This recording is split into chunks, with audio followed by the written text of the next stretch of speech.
Asher, and Pumpkin on W4CY Radio.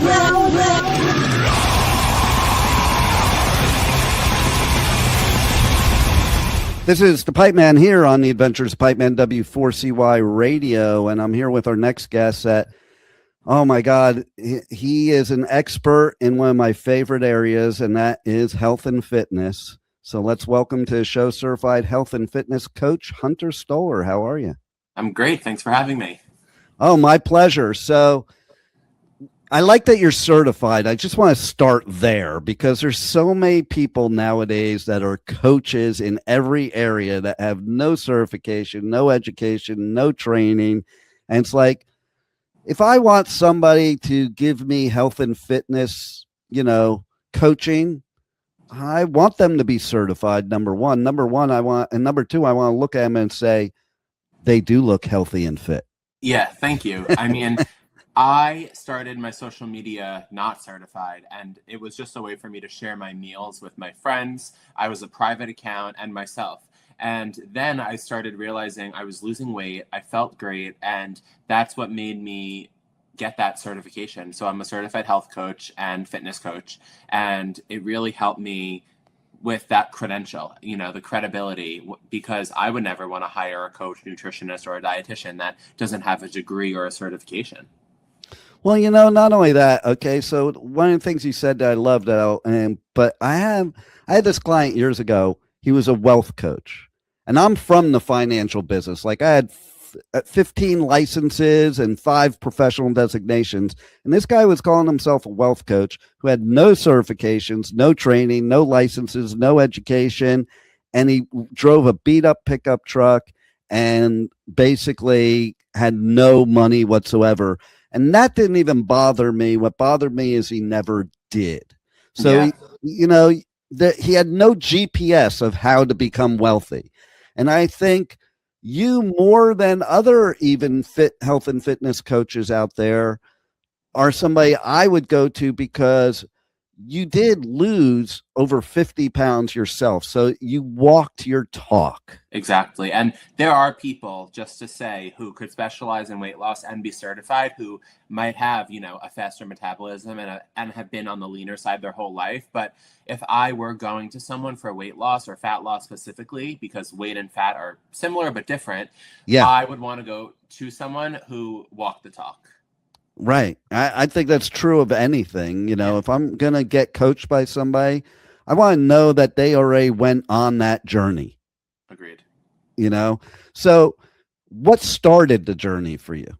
Yeah, so it was actually early 2020 when I was having a meal with my family. I actually think it was 2019 Thanksgiving, right before the pandemic. And my plate was just full of piles of carbs. There was barely any protein on it, maybe a little turkey, all carbs. I didn't give it a second thought. I didn't even think I was overweight at the time, but I had cystic acne. I felt fatigued. I never worked out or moved my body, and I just thought that was normal. For some reason, it never was made aware to me that I needed to change. And my mom and sister politely nudged me, and they said, "Hunter, look at your plate."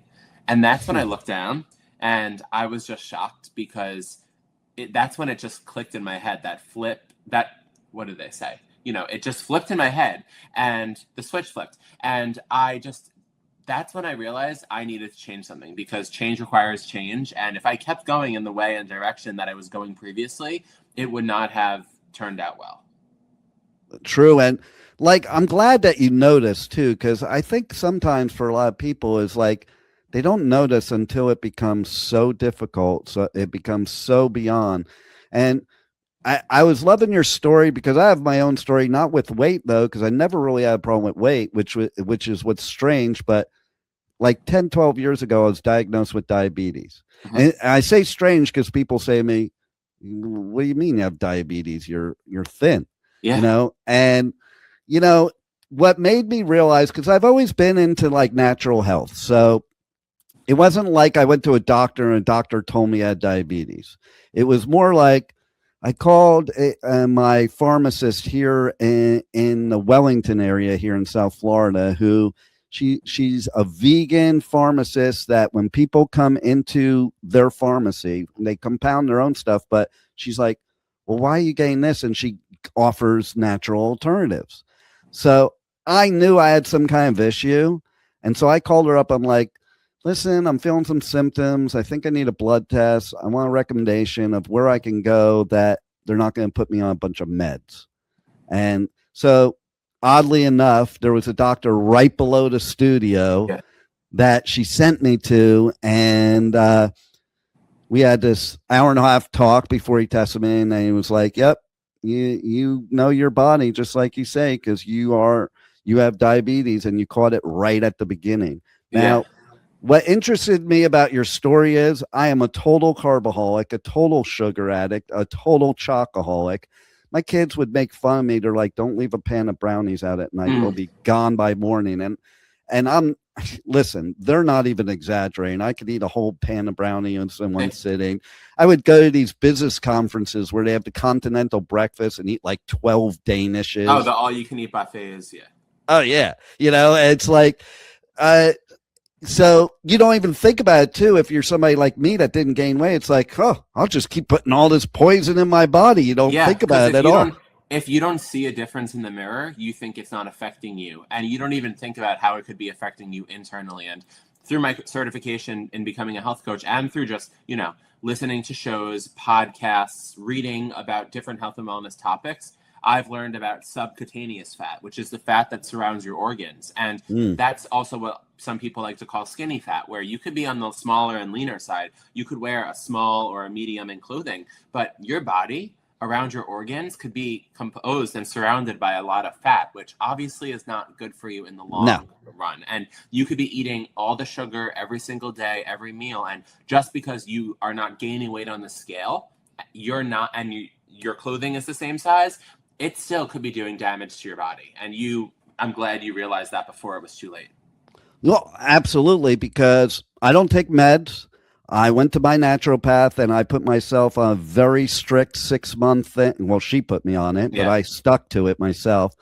And I remember my son saying, Dad, I got to give you props doing what you're doing, because I would just take the meds. I'm like, but you don't understand. If you take the meds, you still have to eat like this. Of course. You can't take, America thinks this way. If you take these magical meds, you can still poison your body. Yeah, it's the same thing with, the GLP-1 shots, where people could still be losing weight. But going back to what I was saying earlier about weight loss versus fat loss, there's a very big difference, because your weight is composed of four main things.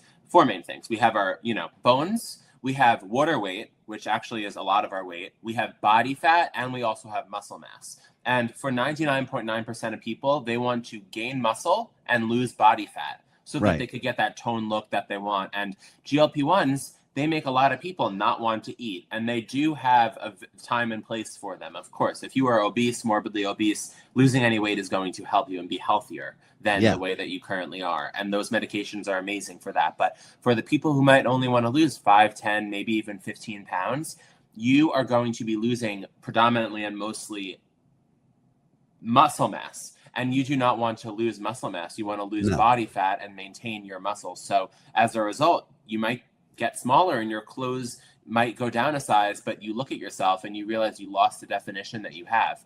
And once, like you were saying, like you're on those meds for the rest of your life, unless you actually make a change. It's not a Band-Aid solution. And that's why I'm all about diet, 95% of the equation when it comes to overall health. Exercise is only 5%. I still exercise almost every day. And I consider exercise to be extra credit because it's phenomenal for you, your heart health, your overall body, your mental health. Of course, you do burn calories by exercising, but I focus on the strength training aspect and the cardio because you want to improve your heart health, and you also, it's great mentally, and you want to build muscle. But your diet is what controls your weight. Totally. And I reversed my diabetes with just food. But here's where I'm interested in what you have to say, because you have this whole way of helping people to not only eat better, but spend less also, and how to shop smarter. Because I'll tell you, when I did that 6 months, I was eating a bunch of crap I didn't like, and it was costing me more than it ever did to eat. Like, it's like, man, I'll go back to, those dollar cookies that I could buy. Yeah. So one thing that I realized that while I was focusing on my weight loss journey, I realized that I was actually saving so much money, talking around $10,000 a year. And that Wow. comes from a lot of different things. But there's two main factors that led to that decrease in the amount of money I was spending. And one of them, which is the most important to me, was my alcohol consumption was cut drastically. If I went to a bar or anywhere in college, because that's where I really was undergoing my weight loss transformation, I'm not buying $20 to $30 drinks that were available. I would maybe have a drink or two at home. And if you buy your own vodka, it's very different from getting it at the store.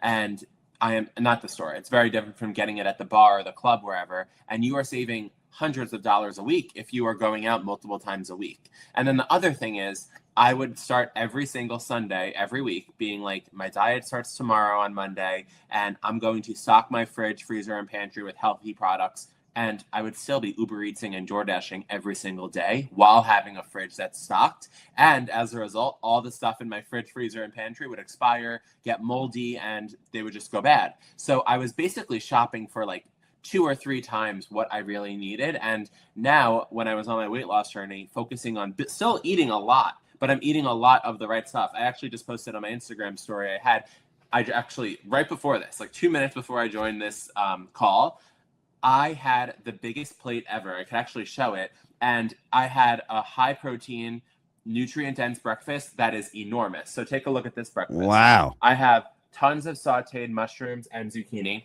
Probably cost $3 at the most. And you don't even need to buy organic. That's just a step above. 4 scrambled eggs. I had a high protein, high fiber bagel and a few blueberries and coffee. And that's eating a lot of food for much less money than getting it at a store. And the best part is you make it at home, you know everything that's going in it, high in protein and nutrients, and it's not high in calories. So you're going to be full for a while, you're going to feel great, and that's just the methodology that I use to lose 50 pounds in under a year. I love it. Now, let's talk about that plate of food again, because I look at that and people may be looking at that and saying, wow, not only is that a lot of food, but at a distance, it kind of looks like that's food that's going to make you gain weight, or it's too much, or whatever it is.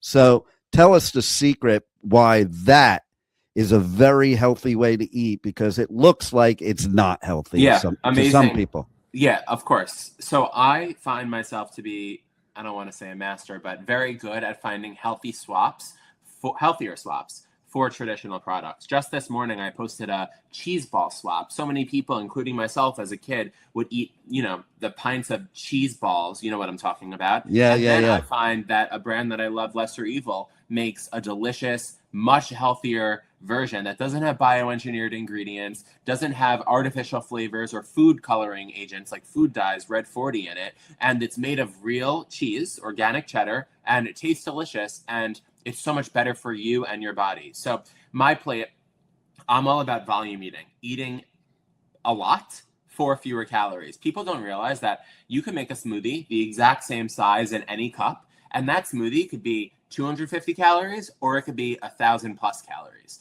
And the difference could be you think your 1 tablespoon of peanut butter is similar to 5 tablespoons of peanut butter. And you could take an enormous spoonful from a peanut butter or almond butter jar, and you don't even understand that peanut butter a serving is very small. It's 1 to 2 tablespoons, and that's 100 or 200 calories. And what I used to do, I would put 5 or 6 tablespoons in my smoothies and wonder, oh, it's a smoothie, it has to be healthy. Or I'd drown my salad, which was a huge salad in a huge bowl, with 400, 500, sometimes even 600 calories of dressing, throw on cheese, throw on nuts, whatever it is. And I would say that this is healthy. But there's a very big difference between eating healthy and eating healthy for weight loss. So I like eating more food that I'm aware is more nutrient dense, lower in calories, than having like a little bit of peanut butter and calling it wraps, because that plate is 460 calories and 43 grams of protein. And wow.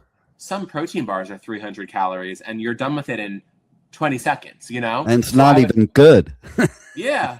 And I feel so good after eating this 30 to 40 minutes ago. And I'm definitely going to make that tomorrow. I do actually need to go to the grocery store after this and get the ingredients again.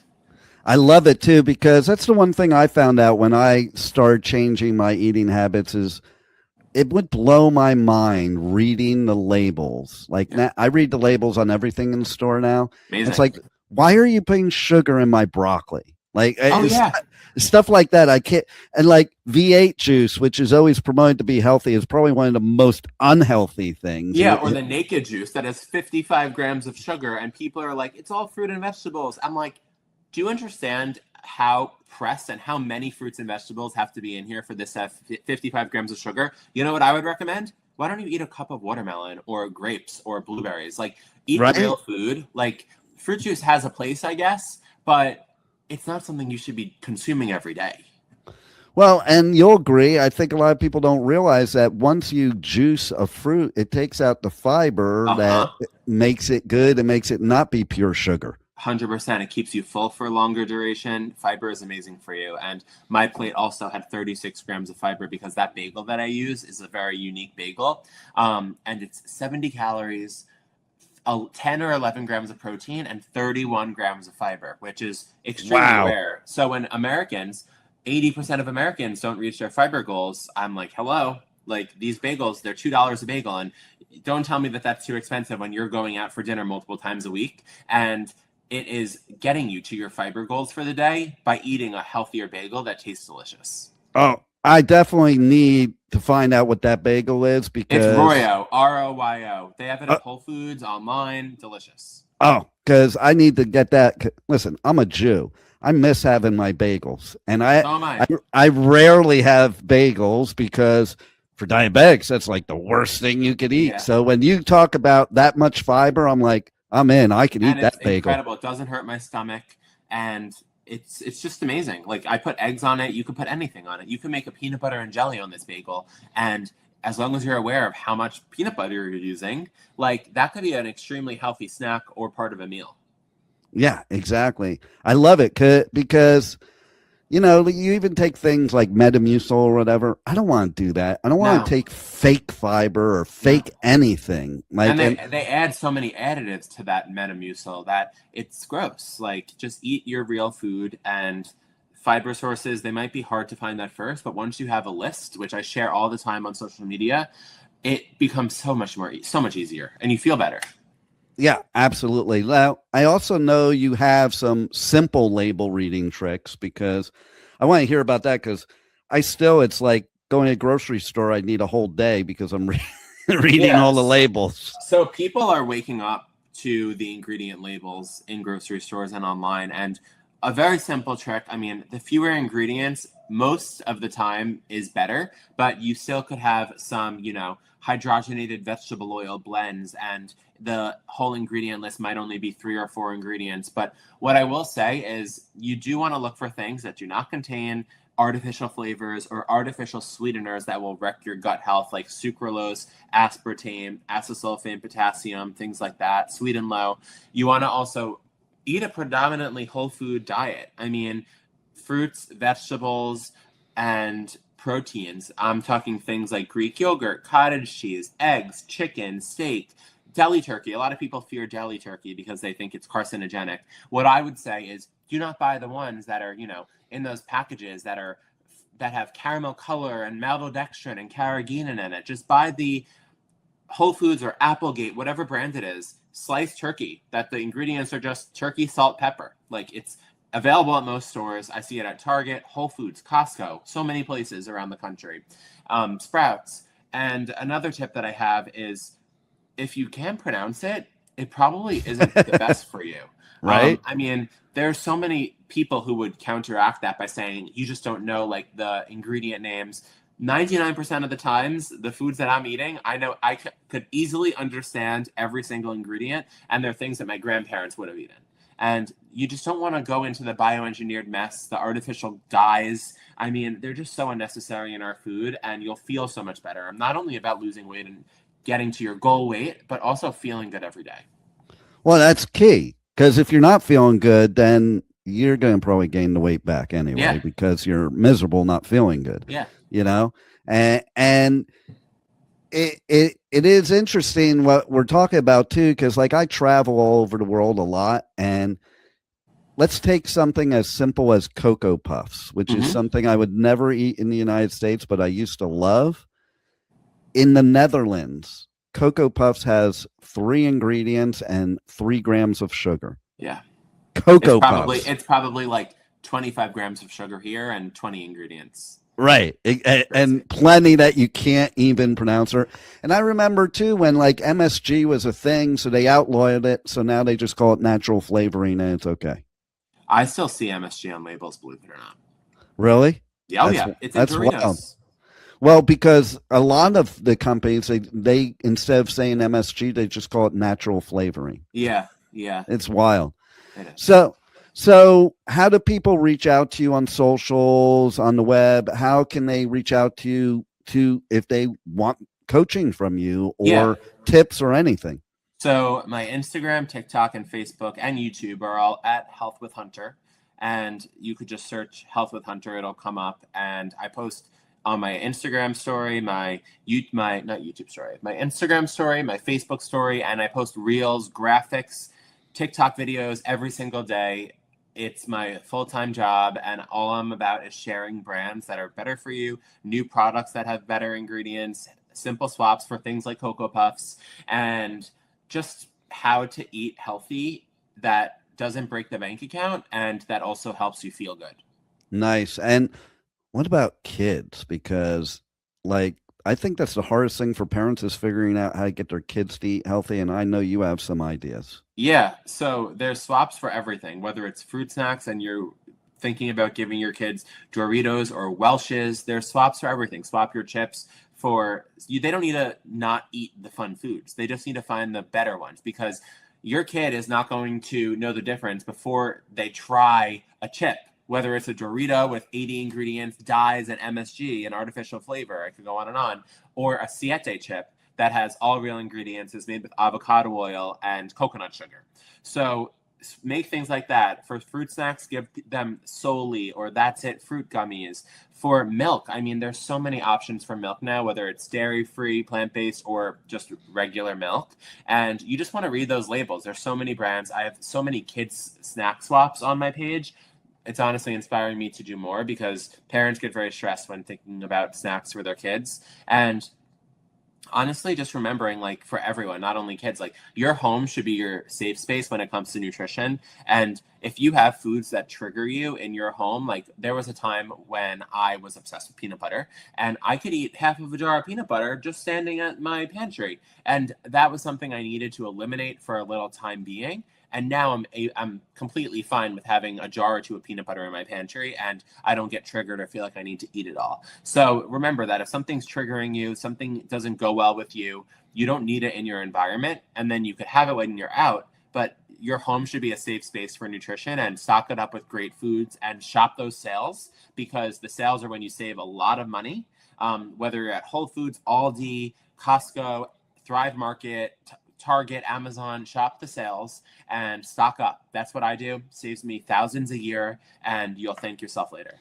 Nice. And so I want to know too, what was it that made you go viral to get up to over 1 million followers on your socials? Yeah, so altogether it's at like 1.2 million, which is crazy. And one thing that I will say above all, and you'll hear this all the time, I'm sure, from your guests, is consistency. 2 things: consistency and listening to what my followers want. I don't post things that I think are going to go viral. I try to post things that I know my 465,000 followers on Instagram are going to want to see. Things that they've asked me to review, video ideas that, or store locations that they love. I know my audience loves Costco and they love Trader Joe's. And I know that I should post more videos at those stores because those are the most popular with my audience. I don't think about what non-followers are going to want because that's not who my videos are going to at first. Let my followers engage with it, interact with it, share it to friends and family members, and let the algorithm do its thing. But I post consistently. I'm very engaging in my comments and DMs, and I just want to become a very reliable, reputable source. And that's what I hope I'm doing every day. Well, I love it. And one last thing that I think is very important for the listeners right now is I understand you have a way that they can year round have that pumpkin spice latte that they wait for Starbucks or anybody else to have only in Halloween. So let's talk about your healthy one. So if anyone wants to see the video, you could search Health with Hunter, Fox and Friends Pumpkin Spice Latte. And I love pumpkin, and I have pumpkin all year round. I don't think it needs to be a fall and a little bit of a winter thing. I love pumpkin, and you all know the main coffee shops that have their pumpkin spice frappuccinos with 100+ grams of sugar, not going to do good things for you. No. What I would say is make your own at home. There's pumpkin spice that you could add into almond milk. You could add into a smoothie. You could add into yogurt, and it will flavor your food or drink with pumpkin without any sugar, without any calories, and without any bloat. There's also pumpkin puree that you could of course buy, and you could froth that into your milk, again, your smoothies, your coffee, whatever it is, and it will turn your coffee from a bland black or traditional iced coffee into a pumpkin coffee. You can make your own cold foam by frothing it with some heavy cream or some half and half, or almond milk or whole milk, and you have yourself the most delicious pumpkin drink or food. And there's also pumpkin protein powders out there that use real pumpkin. Enough of the artificial junk, enough of the artificial sweeteners, and also we do not need coffee with 10+ grams of sugar per serving. I mean, you're having 3 or 4 coffees a day. That's more than your recommended sugar intake daily, and it's just in a drink when you don't even think it's a sugar bomb. I know, right? And I don't drink coffee because I don't like it. But when I see people going to get coffee and just pouring the sugar in, I'm like, you obviously don't like the coffee. No. If you have to throw the sugar in there, you obviously don't like it. Though. Why do you force yourself to like it? That's why I always think. That's what happened to me was one night. That's why I thought there was a problem. I ate a whole box of Oreos in one sitting, and I didn't even really like Oreos. As much as a chocoholic I am, that wasn't my go-to. I'm like, I think there might be a problem. And then I found out too, like you probably know this, that people said, well, it's because you ate like that you have it. I'm like, actually what I found out is that's the symptom of diabetes, not the cause of. Yeah, and you're craving sugar regardless of the type of sugar, and you become addicted. But I'm very happy you became aware and are focusing on, healthier swaps, healthier products, and your audience too. Same to you. So what would be, it's 2026. So if we were to give for 2026, the one goal that somebody should meet in their health and fitness, if they were to pick one, what would you say?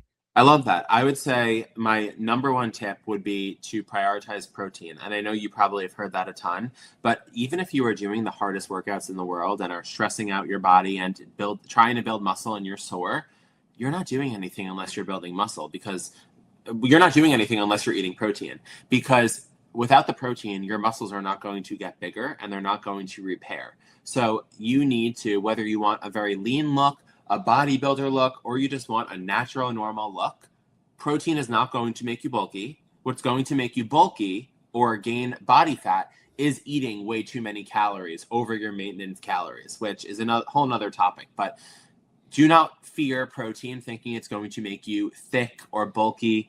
What you should be fearing are the ultra-processed foods that are addicting and have actual chemicals in it to make you addicted. So don't fear that. Also, regardless of the season, always stay hydrated, not just with water and electrolytes. And again, there's very big electrolyte brands out there that have 13, 14 grams of sugar per serving. Those are not the ones I'm talking about.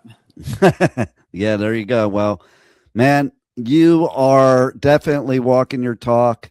I strongly suggest everybody, especially since it's the beginning of 2026, reach out to you, follow you on socials, get some tips, and see what you could do to help them to reach their health and fitness goals. Because I think you not only have experienced it, but you're a wealth of knowledge. So thank you for helping people on their journey through your experiences, and thanks for being on the Adventures of Pipe Man. Thank you so much.